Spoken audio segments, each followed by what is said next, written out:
जय हिंद दोस्तों, क्या हाल चाल है भाई सभी के। एक बार अपना हालचाल कमेंट कर दो। काफी समय बाद आपसे फेस टू फेस रूबरू होने का मौका मिल रहा है भाई। काफी पॉइंटों पे बात करने वाला हूं भाई। समय नहीं मिल रहा था आपको बाई फेस वीडियो प्रोवाइड कराने का, तो अब काफी समय बाद आपके सामने आ चुका हूं। सबसे पहला पॉइंट तो आपका रिजल्ट रिवाइज होगा नहीं होगा। दूसरी बात, आपका रिजल्ट रिवाइज होगा तो कब तक होगा। और तीसरी सबसे मेन बात, किस किस को फायदा मिलने वाला है। क्या जर्नल को फायदा मिलेगा या वो वैसे ही बेकार हैं। और जो बच्चे लग चुके हैं, जो चौथा पॉइंट आपका, जो बच्चे लग चुके हैं क्या उनको कोई समस्या का सामना करना पड़ सकता है क्या। मींस बात ऐसे, जैसे कि भाई कोई बच्चा लग चुका है और लगने के बाद उसका नाम क्या है भाई, उसके एक जैसे कि 5,000 वैकेंसी, उसका नंबर है और उस कैटेगरी की वैकेंसी 500 और उसका जो नंबर है वो लास्ट 500 वहां, उसमें कुछ बच्चे ऐड हो गए जैसे कि बीसीए बीसीबी की, तो उसके अंदर क्या वो बच्चा हट जाएगा। उसके पीछे सारी बातें क्या कुछ कंक्लूजन है, पूरी बातें करने वाले हैं। तो जय हिंद दोस्तों, मैं आशीष मान एक बार फिर से आप सभी का स्वागत करता हूं आपके अपने यूट्यूब चैनल JWA पर, यानी कि जॉब्स विद आशीष पर। वीडियो शुरू करने से पहले एक छोटी रिक्वेस्ट है, 3,000 सब्सक्राइब होने में हल्की कमी है, पूरी कर दो भाई, जल्दी है। आपका छोटा भाई आपसे विनती कर रहा है। सबसे पहली बात तो ये भाई कि आपका रिजल्ट रिवाइज होगा या नहीं होगा। देखो भाई, आपका जो रिजल्ट रिवाइज है, अगर केस आप जीत चुके हो, कोई भी अगर आपका केस जीत चुका है तो उसके ऊपर अमल तो होना है, इस बात में आपको पता होगा, ठीक है। तो केस जीतने के बाद उस चीज पर अमल होगा, 100% आपका रिजल्ट रिवाइज होगा भाई। 101% होगा, 100 भी नहीं कहूंगा मैं, 101% रिजल्ट रिवाइज होगा। क्योंकि कोर्ट केस है, ऐसे ही कोई ये नहीं है कि भाई HSSC के चेयरमैन ने कह दी कि हम कर देंगे और बाद में मुड़ कर गए, सैनी साहब ने घोषणा कर दी कर देंगे भाई, बाद में मुड़ कर गए, ऐसा कुछ भी नहीं है। कोर्ट के आदेश से आपका रिजल्ट रिवाइज होगा 100%। अब बात आती है कि आपका रिजल्ट रिवाइज होगा कब। देखो भाई, आपका जो रिजल्ट रिवाइज होना है वो रिजल्ट रिवाइज न्यू सीटी के नोटिफिकेशन से पहले आपको आपका रिजल्ट रिवाइज देखने को मिल जाएगा। क्योंकि पुराने सीईटी की सारी फॉर्मेलिटीज, जितनी भी पेंडिंग एग्जाम बचे हैं, जितना भी जो कुछ भी बचा हुआ है, वो पूरा कराने के बाद ही नया सीईटी करवाया जाएगा। हो सकता है कि नोटिफिकेशन पहले निकाल के फॉर्म भी भरवा ले, लेकिन जब तक कोई प्रोसेस चालू होगी नए सीईटी के ऊपर, जैसे कि एग्जाम का आपका एडमिट कार्ड रिलीज करना, प्री के लिए कुछ भी करना, उससे पहले आपका जो ये रिजल्ट है वो रिवाइज कर दिया जाएगा 101%, ठीक है भाई।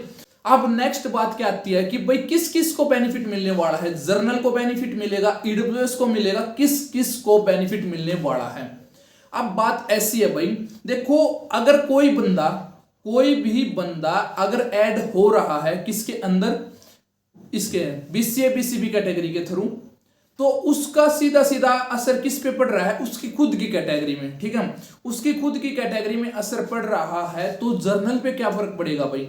अब एक बंदा है, उसकी एज क्रॉस हो चुकी है भाई, किससे,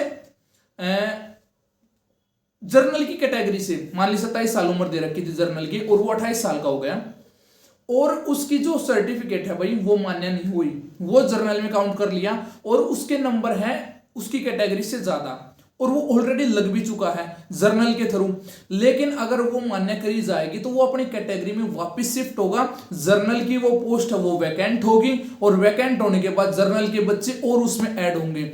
और एक क्राइटेरिया ये भी होता है, अगर नंबर ऑफ पोस्ट ज्यादा होती है बीसीए बीसीबी की जो भी ऐड होंगे, तो भाई वो बेनिफिट और कैटेगरी को भी मिलने वाला है। क्योंकि जो ज्यादा नंबर वाले जर्नल की डाउन आएगी, तो जर्नल की डाउन आने के बाद जो बच्चे हैं अप्रोक्स वो जर्नल में काउंट होंगे दूसरी कैटेगरीज के, और लिस्ट अप्रोक्स पूरी डाउन जाने वाले हैं। और ये रिजल्ट रिवाइज होके मामला पूरा अपडेटेड आएगा जब आपकी आंखें खुल जाएंगी कि भाई हुआ क्या, मामला पूरा गोलमोल होने वाला है भाई। ये छोटी मोटी बात नहीं है कि भाई रिजल्ट रिवाइज करना, पूरी बड़ी बात है, बहुत बड़ा फैसला है ये कोर्ट का, और इसको करने में भाई काफी समय लगने वाला है, ठीक है। लेकिन हाँ, इतना भी है कि सरकार इसके ऊपर काम कर रही है, जो हमने पता करने की कोशिश की कि बच्चों को उसी रिजल्ट के अंदर डाल दिया जाए। अब बात आती है कि क्या वेटिंग इसके साथ आ सकती है, वेटिंग आएगी भी या नहीं आएगी भाई। देखो भाई, आपका विधानसभा में मुद्दा उठ चुका है, और मैं पिछले कुछ दिनों से देख रहा हूं कि जो भी मुद्दा विधानसभा में उठा, अप्रोक्स एक वीक के अंदर उसके ऊपर काम शुरू हो गया।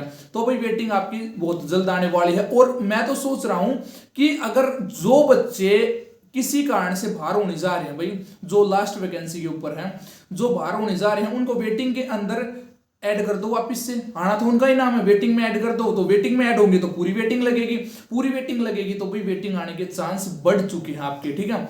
वेटिंग बहुत जल्दी आपको देखने को मिल सकती है, पूरी 25,000 रिजल्ट रिवाइज होगा तो उसकी पूरे 25,000 की ही वेटिंग आएगी। ये नहीं कि हरियाणा पुलिस की आएगी, कलरक की आएगी, पटवारी की आएगी, ग्राम सेवक की नहीं आई, भाई वेटिंग आएगी तो फिर पूरे 25,000 के ऊपर आएगी और सभी की आने वाली है अपडेटेड रिजल्ट के साथ।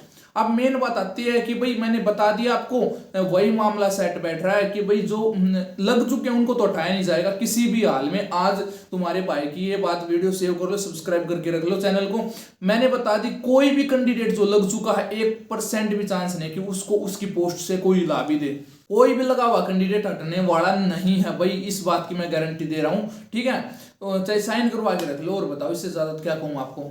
तो ये सारी बातें थी आपकी, और एक जेन्युइन सी आपकी जो भी अपडेट मिलेगी ना वेटिंग को लेकर बहुत जल्द आपके बीच में लेके आ रहा हूं, तो उसके लिए आपको चैनल सब्सक्राइब करके रखना पड़ेगा। मिलते हैं बहुत जल्दी नई वीडियो के साथ, तो जय हिंद, जय भारत, टेक केयर।